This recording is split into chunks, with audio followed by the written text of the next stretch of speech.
So, we are on the cusp of starting to do more computer and solution type stuff.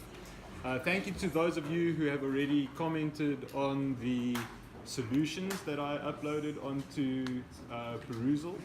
For some reason, there seem to be far more comments on the second one than on the first one.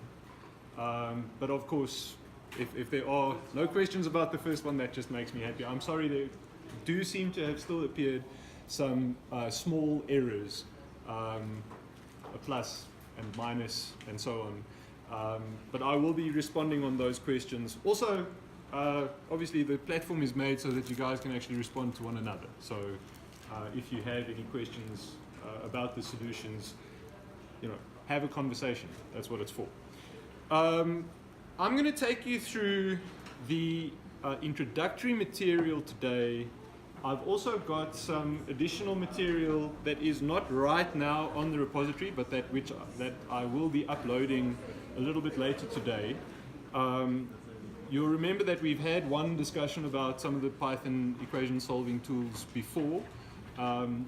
Today I'm just going to go through a couple of these workbooks or notebooks that I have on the GitHub repository for you. I highly recommend that you download the repository and work through some of these notebooks and change things yourself instead of just working through the links on the web. So these documents are, if they were just documents, they wouldn't be that great. The whole point of having these notebooks is that you can kind of interact with them and try things out. So please do that. The link on the ClickUp links to this table of contents document. If you click through on the table of contents document, that will take you to all the different documents just linked in here. So kind of roughly chronological. I've skipped ahead a little bit because I've shown you this nonlinear CSTR one before. But I just want to get back to all the opportunities that we have for solving equations in the Python environment. Going through first just the Jupyter Notebook, because I know that I know all of you have used the Jupyter Notebook before in MPR, so it shouldn't be something that you don't know. But I do find people haven't necessarily tried to become proficient in the notebook. And we will be using the notebook environment quite a lot. You will not be writing code in your book. You will be actually running code on a computer. So even semester test 1, semester test 2, exam, all of those things will happen in a computer venue. You'll be writing in the computer venue where we had the first computer tutorial using those computers. So it is 100% worth your while to invest in getting faster on this. Now, just before I actually go through this, I want to mention two fundamental skills that are completely not in this subject, but which I would like to start tracking. And that is typing and basic programming. So when I say basic programming, a lot of you have seen, and if you have seen something like CBI, the power of having a template worked out for you that you can kind of copy and paste, and you can say, well, I know that this is the template that solves kinetics, biochemical kinetics problems, right? And I'm going to use that notebook in this whole different way. I'm not going to use it as an open, like blank page that I just open up and start typing stuff into. I'm going to get that solution that I know already works. I'm going to take that solution and I'm going to use it in this way where I just plug in the new values into that notebook and run it, and I obtain a result. Now, I'm not denying that that is, let's say, in a straight line speed, that's the fastest way to get to a solution, right? Is to start with a similar solution or start with a worked version of that same problem, change the numbers, rerun it, there you go. That's absolutely great. That's exactly how programs work. Except you may fall into this trap where you then never actually write new code yourself and therefore never actually understand how that process works. the danger is becoming more and more real, especially because the notebooks are becoming more and more expansive. I've got a lot of different solutions that are already here, that are ready for cutting and pasting. There will be new problems, at least in the exam, and there will be kind of new problems also in the semester test. They'll be familiar to you or familiar-ish. In the exam, you'll be solving new problems. And of course, in the real world, it's unlikely that you will just be able to copy and paste and just like have exactly the right problem there for you. So it's worthwhile learning the skill of writing code from scratch. So that's the first thing that I want you to think about is how am I going to improve my just basic Python skills? Not solving dynamic simulation problem skills, but just like, do I know when to use a for loop, when to use a while loop? Do I know the basic data structures in Python? Now, to that end, I'm going to put a link up to a website which I have found. Now, I've actually kind of negotiated with them.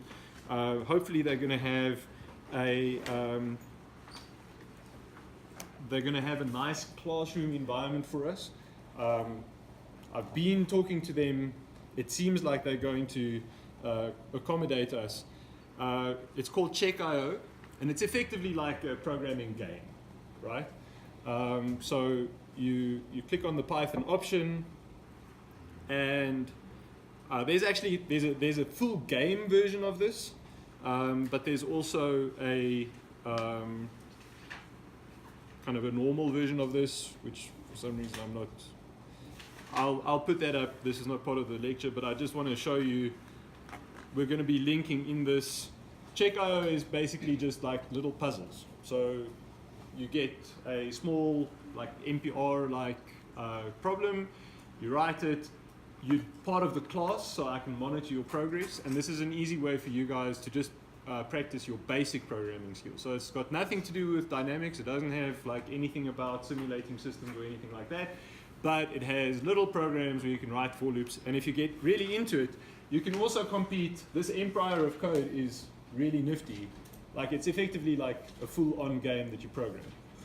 So it's like if you've ever played something like StarCraft or something like that, it's similar to that, but like the stuff that you do is actually coding.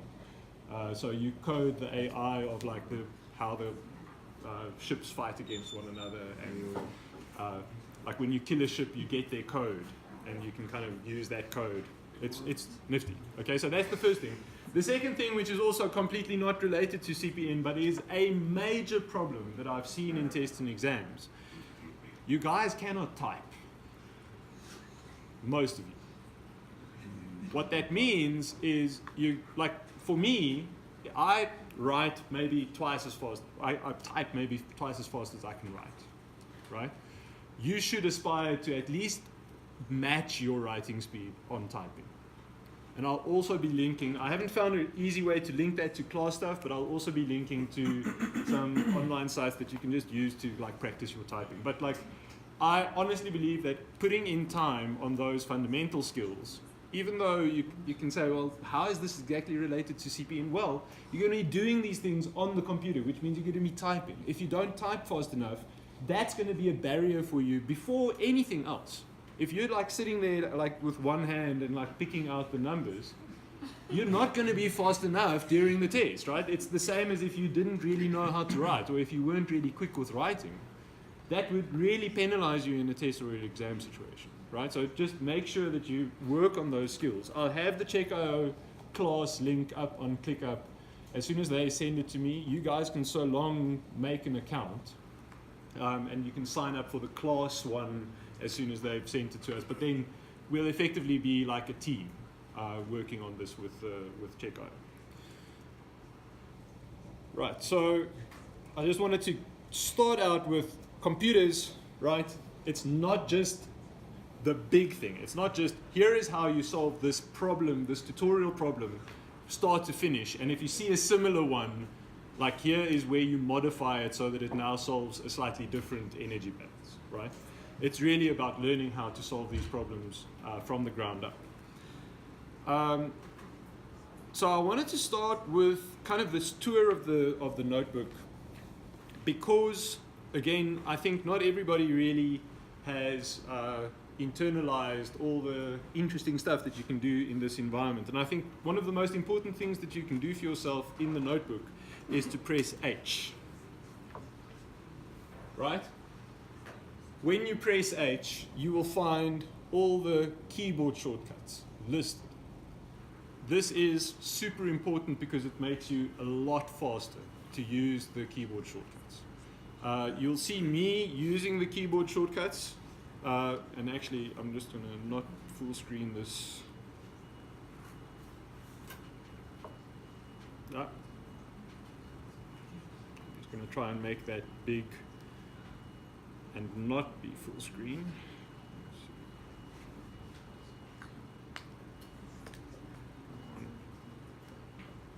Where's my magnet? There you go. Okay. So hopefully, yes, I've enabled this so you can see the shortcut keys that I'm typing as you go through. So firstly, I think you've seen this, but I don't know if a lot of you have actually spent time trying to learn it. We have math that you can actually put into these text boxes. The syntax of these text boxes are explained in the Markdown help. So the syntax is called Markdown. And if you want to know, how do I make something italic? How do I make something bold? How do I do bulleted lists, numbered lists? How does this math thing work? You can just go to help and click on that Markdown link, and that'll take you to the syntax guide for the Markdown. If you're like most people I know, you have never clicked on that link. And you definitely have never clicked on that first one, which actually is a nice little tour that takes you through and shows you where things are and how to obtain further help.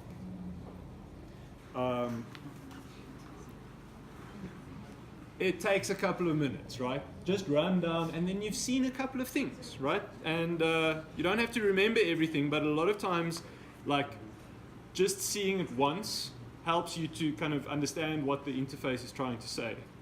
I will acknowledge maybe that an interface that requires a guideline or whatever is probably not as well designed as it could be, but I'm seeing this happening more and more, even like on phone apps, right? The problem is you just want to do the thing. You don't want to learn how to do the thing, you don't want to do the thing. And so when that little thing pops up and says, hey, we've redesigned our, please swipe through this, I'm looking over people's shoulders, and most of the time, their sole energy in that screen is focused on how do I make this go away. Right? I don't want to learn stuff now. I want to see cat videos, right? I don't. But I'd like you to take a mastery approach to these tools. You're going to be using them. At the very least, I can guarantee you that in this subject, we will be using the notebook all the time. All the time. For all the problems. And in the second semester, or in the next semester of this subject, we will be using it even more. It's not going away. A good approach to this is not to kind of find out how to avoid this. Just figure out how to use it well, and you will really enjoy the subject. If you find yourself trying to avoid learning how to do this, and I suppose it's possible, but you will find yourself really struggling later on. And I can guarantee you that. So I'm giving you all these opportunities. Please take it. A common refrain, I've seen this a lot as well. You've seen me. This is the second time you've seen me. And I told you, hey guys, you're going to use a lot of computers in second year. And a lot of you were like, Carl, I hear you with the computers, but is there a way that I can do this without using the computer? Right? If I could maybe just not learn how to do this, that would be great. If I could just do it on my exam book. The thing is, it is possible to avoid learning. But when you find yourself in your fourth year, if you find yourself in the fourth year, second semester, unable to program or unable to do the advanced stuff that your supervisor will be calling upon you to do during your final year project, it is too late then to say, well, I never had the opportunity. Nobody ever forced me to use the computer. I always found a way to do it by hand, or I always found a way to be in a group where some other guy was doing the programming. Just try not to do that. take a mastery approach, tell yourself you're going to become good at this, right? You're not just going to get by, you're going to aspire to do well. The tools are there. It's never been easier to do well at this stuff. Okay, so when you don't understand something, at least click on the help, at least click once through here, go through the markdown, at least once press H and try and see what these shortcuts are doing.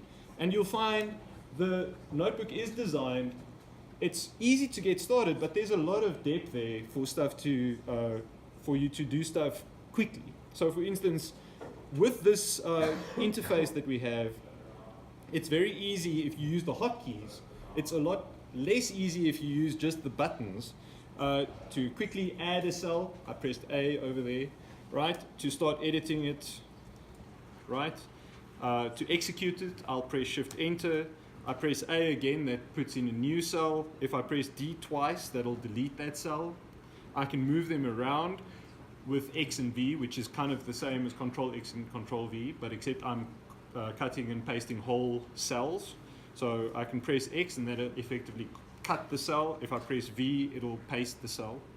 I can hold Shift and select multiple cells. It's not 100% clear, but there's like a faint blue background behind that, behind those cells now, and I can move them in the same way. So I can press X and I can press V, and I can kind of move them around like that. You can also, the way I remember these cell shortcuts is like A inserts a cell above where you are now, and B inserts one below. So it's above and below, right? So it's not that difficult to remember. You find yourself using B quite a lot. Also, just be aware, because it's not that easy when you're mousing a lot. You kind of lose track of the modes. When I go into a cell, when I activate a cell, you'll have seen that that little background had suddenly changed to green. So there are these two modes, and you can see the mode indicated at the top there with this little pencil. So if I press Escape, I'm out of edit mode. In edit mode, I can move stuff around, I move the cells around, I can select whole cells and so on. When I'm in edit mode, I can actually only edit inside of the cell. Also take a little bit of time, like learning just like hotkeys, right? The stuff that you can kind of delete a whole row, select stuff. In many cases, it's a lot faster to use the keyboard than the mouse for this stuff. Okay, so we've already gone through a little bit of SymPy. Probably the most important thing that you'll forget is to initiate the printing in SymPy. If your symbolic math isn't printing nicely, it should look like this. If it's not printing nicely, you've forgotten about this init printing part. Also, some less commonly known pieces of info here. You can get help about the arguments of a function by, if you're inside of those parentheses and you press Shift Tab, it'll pop up the docstring for that function. Now I'm holding Shift all the time now. If you press Tab a second time, it'll expand that docstring down so that you can see the full set of help. Now that's useful if you're just quickly trying to figure out like what exactly were the arguments for this, what order was ODE int or solve IVP expecting its arguments in. You can quickly get a read on just the arguments by doing that single Shift Tab, and if you keep Shift in, effectively like double tapping Tab, you'll get the full help. It is sometimes useful to use this version of it. I think everybody knows that if you just press Tab, you'll get a full list of symbols that complete from that point. So if I start with a CO, that'll kind of narrow down the list, and it'll just show the ones that start with CO. And if you're kind of in the middle of something and you're kind of coding it up, a lot of times you don't want that little window to appear over what you're doing. So if you put a question mark at the end of any function and execute that, that'll pop up like a whole separate little window, and you can continue going. So like the Shift Tab one is like quick for just quick reference. This one is if you're working on it now and you just want it there for reference, you can pop that window out as well and have it like as a separate window that you can Alt Tab between. I'm not going to go into a great deal of detail about the SymPy stuff now because I just wanted to kind of get you to a place where you could see, okay, there's a lot of stuff that I can do. The notebooks are designed, this is like the introduction actually to the notebook. The next notebook that I'll show you is designed for self-study, so you'll work through it. I will produce a PDF version of the next notebook, probably not this one because there's not that much stuff here that you can ask questions about. The next one that is all about equation solving tools, I'll make a PDF of that and I'll put it on perusal so that you can get, so that you can ask questions directly on that environment. What does this do? Why is it like this and not like that? The reason why I have some of these things in here is mostly, it's not really to show you how to do things. It's really just, I'm looking for wow. I'm looking for you to say, oh yes, this is super useful. Like that limit would have taken me how many minutes to evaluate if I was doing that during calculus? Remember, so this is like an improper limit, right? That's like as x goes to 0 of like these signs over one another. So that's like 0 over 0, which remember now you would have had to do L'Hopital. You would have had to say, okay, I'm going to evaluate it at 0. It doesn't evaluate at 0. It works out to 0 over 0. Then I'm going to have to take the derivatives over each other and evaluate those derivatives and like keep going. If those derivatives don't work, then I have to do the derivatives again. And like SymPy just does all of that for you and gives you just like a simple number. And the thing that we're going to be talking about tomorrow, not tomorrow. Tomorrow is not a day, right? Oh, tomorrow is a day. No, but tomorrow is not a day for us. We don't see each other tomorrow. We see each other on Wednesday only. The reading for Wednesday is the introduction to linearization. And you'll see that we're going to use that a lot. Our solution to these incredibly nasty differential equations that you've derived twice now in the TUTS, where you take these differential equations and you substitute them into one another and you end up with like, oh, I'm taking like the log of a derivative and I have no idea how to do that, right? Our solution to that problem is going to be to make everything linear. And the way that we're going to do that is we're just going to approximate everything with first order Taylor series approximations. And I'm not going to need you to know how to do that yourself. You just say simpy.series and SymPy magically produces a linear version of that same thing. So it's really a beautiful thing. So it actually gets this order term. Let me just make sure that all of this is.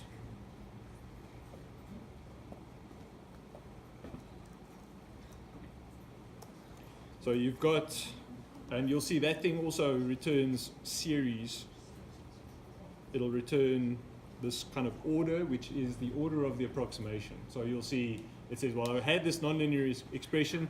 I then approximated with the Taylor series. I've got a constant term, I've got a linear term, and then I've got error that is in the same order as x squared, right? And if I had a second order term, I would have error that's in the order of x to the 3. But obviously we don't actually want to see that all the time, so there's this thing that like allows us to remove that. And I think I've already done this. SymPy wants to work exact, right? So it wants to report these numbers which are useless to engineers, like pi times the square root of 2, right? Like you could never order a vessel with a diameter equal to pi times the square root of 2. You'd have to evaluate that like and round it up to 4.5 meters, right? So this is how you do that. There's this n. They know you're going to want to do this a lot, so they gave it like a 1-letter name, just n. So that's the basics. I've also included, and this is not uploaded yet, but just for those of you who were thinking, wait a minute, I remember Carl did a couple of things in class last time, and he promised that he would upload that onto GitHub. This is that notebook. It's not up yet, but I'm going to post that. So I'm putting in some extra Python stuff that you didn't do in NPR. So for instance, I've got list comprehensions here. I've got the dictionary stuff that we spoke about last time and how to take that out of So I'm gonna go through that in more detail in a minute. But you can see, once we get into this idea that we can actually use the computer to do almost all of the problems that we could do by hand, it's unlikely that you have encountered a significant problem that you could actually do by substitution. If you could solve equations by doing normal substitution calculations, it's quite possible that SymPy will be able to solve those same equations for you completely automatically. So like here we've got a set of linear equations. Here we've got some equations that are parameterized. We've got like an A and a B and a C. And you can see what's really cool is it doesn't even need to be a numeric answer, right? Like I can get a symbolic answer. I can get X here in terms of A and B and C. And it just works. So that's going to be incredibly useful. Any questions before, just about the notebook itself? Oh, there's one last thing I wanted to show you about the notebook. We are in a transitional place. You will see on your Anaconda Explorer, Navigator, Anaconda Navigator, when you start that Anaconda Navigator app, you'll see two different things. You'll see Jupyter Notebook and you'll see Jupyter Lab. Jupyter Lab is the next thing. So Jupyter, the guys at Jupyter are working on developing something that has a little bit more to it than just that one notebook interface. So this actually has like a file explorer. So you can kind of see files on the left. You can see multiple notebooks here, and you can arrange these so unlike the notebook interface where you just see one notebook, and there's this other file explorer which is kind of its own little screen. This is a little bit more like an app, right? I can, for instance, also arrange these notebooks. I should be able to arrange them so that they're next to one another. There you go. So I can kind of arrange them, tile them. They're just a little bit more app-like. It also includes a text editor, and it includes a couple of extra nice things that you can use. Right now, I'm still using the notebook just because for the presentation mode stuff, it works better to just have that one thing on a screen. But you are more than welcome to use the lab interface. At this point, they're roughly the same. I've had some stability issues with the lab. It's still kind of semi in beta. So like if you do find some of the stuff not running 100%, you can just switch over to the notebook interface. They are interchangeable. They have the exact same file format. You don't have to worry. The lab interface just gives you a little bit more stuff. So for instance, like over here, you can see what sheets are actually running, and you can kind of execute commands. There's just a little bit more to lab than just the notebook. Okay, so another thing I want to show you in that same table of contents area, even during closed book exams, or even during closed book assessments, you will have access to this thing that I call the cheat sheet. So even though I believe that it's a good idea to learn the programming stuff in this subject, I acknowledge that the programming stuff is not this subject. And so I'm not going to want you to memorize deep programming stuff just to get by in a test or exam. I'm very open to suggestions about adding stuff into this cheat sheet, but be careful. It's not supposed to be a formula sheet. There's a data sheet for the subject which contains the control specific stuff. This is by and large supposed to contain weird programming stuff that is useful in the subject, but is not necessarily the actual theory of the subject. I use examples that are about the subject, so it's hard, it is sometimes easy to get confused about, like, is this supposed to be a data sheet, or is this supposed to just be something that I can use to help me during tests and exams? So you'll see I've got like very basic stuff like how does plotting work. I've got some very basic stuff about manipulation of symbols, so things that people often forget that are effectively just SymPy things are all in here. If you find stuff that as we go through you find yourself always getting wrong, I'll gladly add it onto the cheat sheet. So even during closed book exams, this will always be there. So it's effectively the same. You can always rely on the fact that the data sheet will be there, and you can always rely on the fact that this notebook will be somewhere accessible to you during assessment, whether it's open book or not. So familiarize yourself with the sheet. It's also hosted on the GitHub repository, so it will change. But there's a link to it in the table of contents for that reason.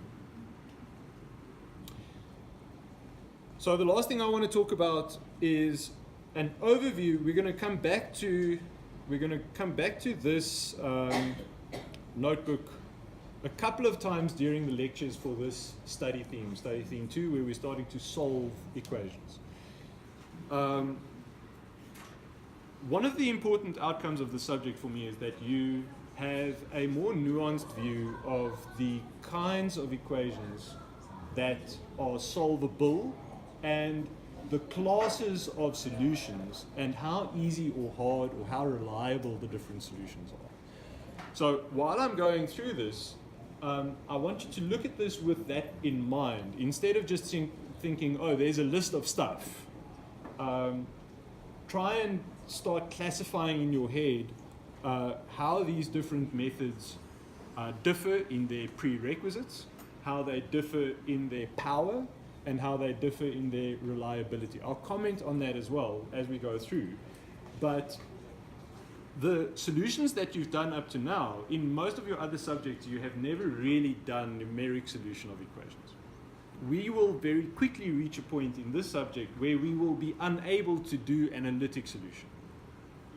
So even though when you say you've been solving problems, right now you have actually been doing analytic solution of the problems, right? So because you've been manipulating equations, taking one term to the left, taking another term to the right, even when you plug in values and calculate a numeric value, you're effectively still doing analytic solution of those equations. And that kind of solution is completely encapsulated in this SymPy.solve tool. Now, this is the first time you've seen this command, I think. I don't think you've ever seen this before.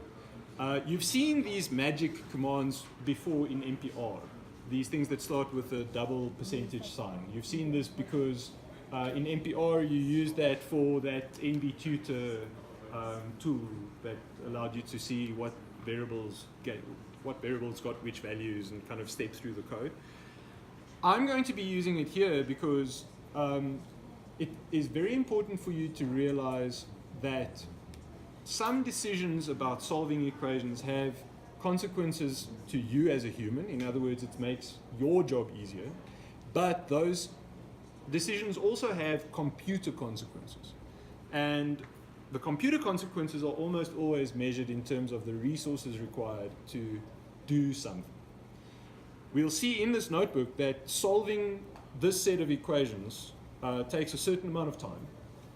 Now, these happen to be linear equations, and this is like a built-in library in Python that allows you to take a piece of code and execute it a couple of hundred or 1,000 times. I don't know how many times. Yeah. So this is like it ran that piece of code 7 times, 7 separate experiments, running 100 loops, or going through and running it 100 times, and then taking the average of that.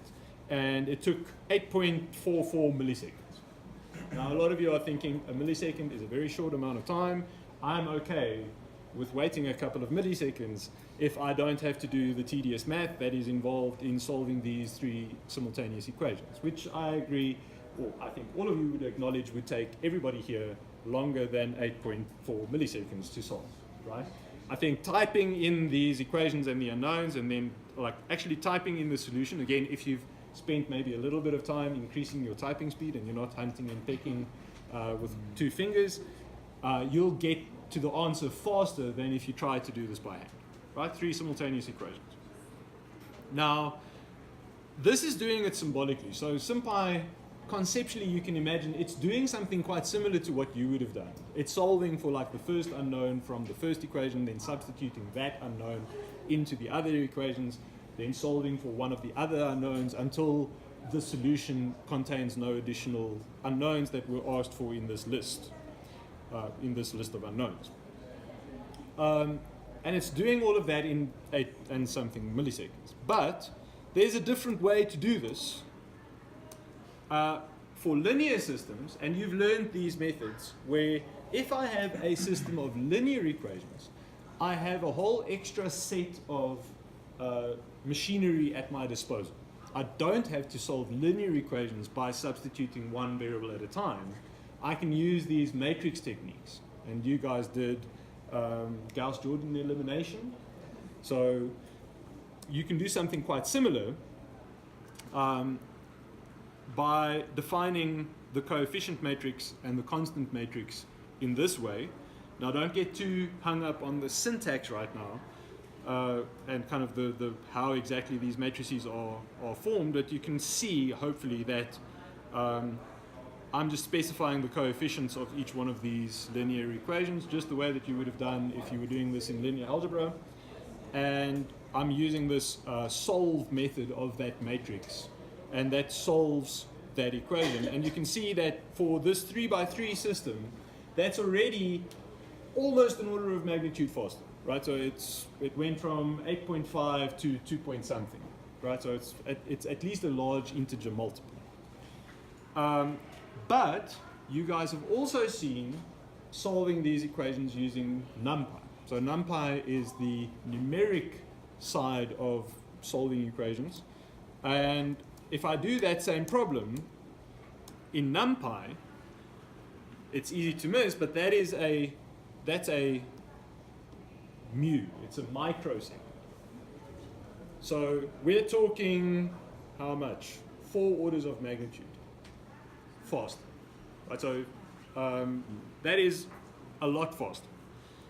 And that's for 3 equations. What if I have 30 equations? Right? If I have 30 equations, solving that in NumPy, and I'm just going to start running, it's different every time, of course. But solving those 30 simultaneous equations takes 50 microseconds if I use NumPy, but it takes 1.2 seconds. That is 6 orders of magnitude. Now, just to give you a sense of what this actually means, this means that if I were doing this as part of a bigger problem, right? Let's say I'm simulating a plant or something like that. Let's say I'm simulating my little TC lab unit. If I have a code that is running 1,000,000 times slower, that's the difference between running it and getting a solution, almost immediately, and running it and getting the solution next week. Right? So there's about 80 something seconds in a day. 80 something thousand, right? So so that's 1, 2, 3, 4, so 10 to the 4-ish seconds in a day. So if you take something that's taking seconds and you multiply it by 10,000, you get something in the order of days, right? So if you take that and you multiply it by another 10, that's the kind of factors that we're talking about here. It's taking seconds to weeks, right? So that is a huge difference. And that's the reason why it's important to know which methods are fast and which methods are slow. Now, I always have to do this, and I've had to do this in a strange way. As these tools become more powerful, you will find yourself with the temptation of modern computer use, which is, Carl, don't tell me all the tools. Tell me the one that can do everything. Right? You're saying, if it's a linear equation, you do this. If it's a non-linear equation, you do this. If it's a non-linear equation, but you can solve it symbolically, then you can use solve. If it's like a non-linear equation and you can't solve it symbolically, then you use fsolve. Why do all these tools? Just give me one tool. Give me the most powerful tool. Because I want to learn one way and just use that same way everywhere. The big take home of this lecture is there are these ways. These ways continue to exist because they are at different spaces of the trade-off between your time and the computer's time. When all your problems are taking seconds, the difference between a microsecond and a millisecond or a second even is not a big deal, right? So if you're doing something, you in that space are always going to choose the trade-off that makes your time more important, right? So you're going to choose the simplest version of the problem and do that. Understand that this will happen inevitably. As your problem gets bigger, the solution will get slower, and you're going to find yourself asking, is there a faster way? And the faster way almost always involves more knowledge about the problem. The idea that this linear algebra thing is basically the fastest way to do things on computers is a deep idea, which we'll be exploiting when we talk about linear systems later in the week and next week. You'll see all those bad things that, remember we had that CSTR problem, and it was impossible to explain like what the shape was of the relationship between cooling water temperature and the reactor temperature, right? You made it a little bit bigger and suddenly it got colder. Like, who could explain that? Nonlinear differential equations are weird. Linear differential equations are super reliably simple. And we're going to be analyzing all our systems as though they were only linear systems, basically from this point on, in the, let's say, the theory branch of CPM. When you do your model for your TC lab, that's going to be nonlinear. And you're not going to take these shortcuts. And you're going to see, hopefully, the idea is that you're going to like learn a deep dislike for nonlinear differential equations by the time you've finished with this course. Cool, that is as far as we're getting now. You can read ahead in this equation solving notebook, which I'll be uploading the PDF of on perusal. Please ask questions. Please make a login on Check.io, which I'll also put a link on, and figure out how to improve your typing speed.